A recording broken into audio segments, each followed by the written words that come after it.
Selamat siang, perkenalkan nama saya Evelyn Krisnarwastu dengan NIM 4322511138, kelas SIP C. Di sini saya akan mempresentasikan mengenai analis data surveillance kesehatan kerja PTX pada tahun 2018 hingga tahun 2019.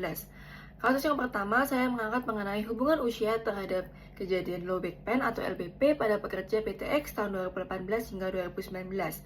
Pada saat ini ditampilkan diagram batang yang membandingkan jumlah kasus low back pain berdasarkan 4 kelompok usia pekerja, yaitu yang pertama ada 25 sampai 34 tahun, yang kedua 35 sampai 44 tahun, kemudian 45 sampai 54 tahun, dan 55 sampai 64 tahun.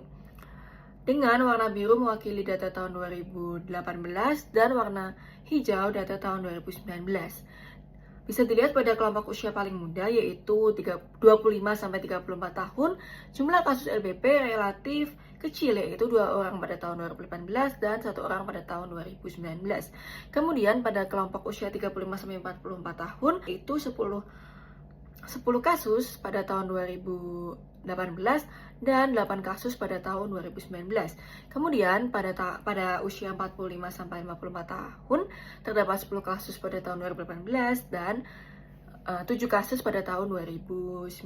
Kemudian pada kelompok usia yang paling tua, yaitu 12 kasus pada tahun 2018 dan 9 kasus pada tahun 2019. Di sini bisa dilihat diagram di sini terdapat 2 hal penting. Pertama, ada kecenderungan jumlah kasus LBP meningkat seiring bertambahnya usia pekerja. Lalu pada poin yang kedua, secara konsisten di semua kelompok usia terjadi penurunan pada tahun dari 2018 ke tahun 2019 yang bisa menjadi indikasi bahwa upaya pengendalian yang sudah berjalan mulai memberikan dampak yang positif. Lalu pada slide ketiga, di sini ada perbandingan low back pain pada tahun 2018 sampai tahun 2019 yang berupa diagram garis yang menunjukkan total kasus LBP pada tahun 2018 dan 2019. Ke 2019 itu mengalami penurunan, yaitu 2018 tercatat 34 kasus dari 79 pekerja yang diperiksa, dan pada tahun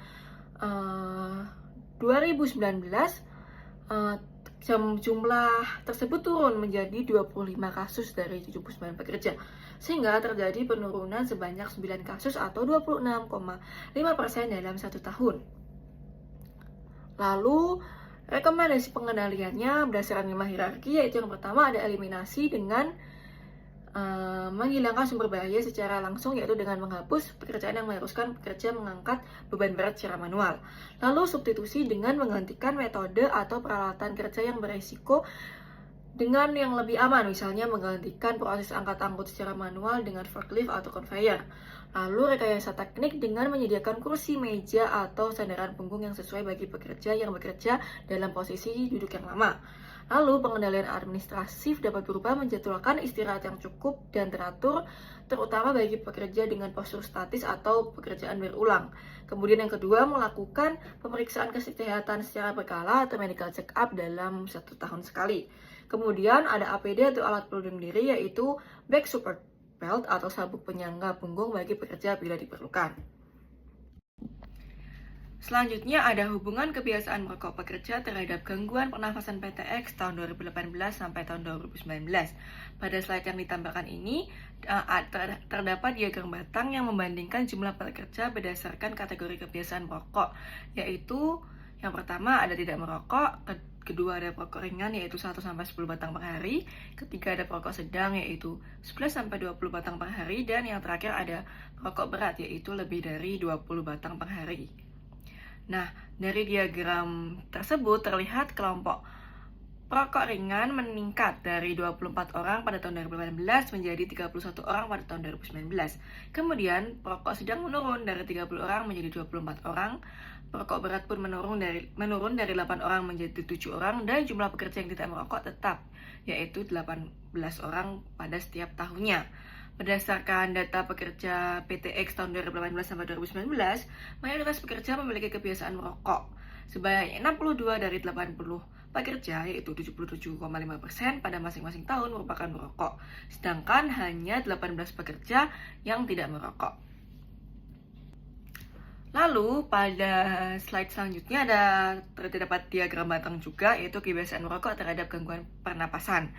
Nah, penjelasannya, pada tahun 2018 terdapat 7 orang yang mengalami gangguan pernafasan. Pada 2019 meningkat menjadi 14 pekerja. Kelompok dengan gangguan pekerja terbanyak itu terdapat pada tahun 2018 adalah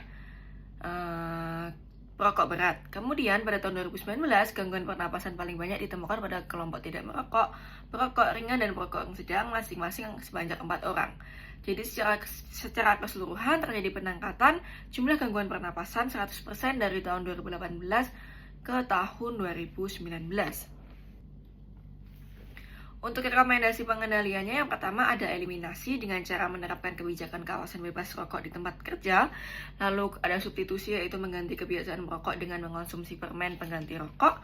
Lalu rekayasa teknik dengan memasang CCTV di setiap area kerja. Pengendalian administratif dengan cara menerapkan sanksi bagi yang melanggar. Lalu melaksanakan cek kesehatan secara berkala. Dan yang terakhir ada APD atau alat pelindung diri, yaitu memakai masker medis untuk mengurangi paparan.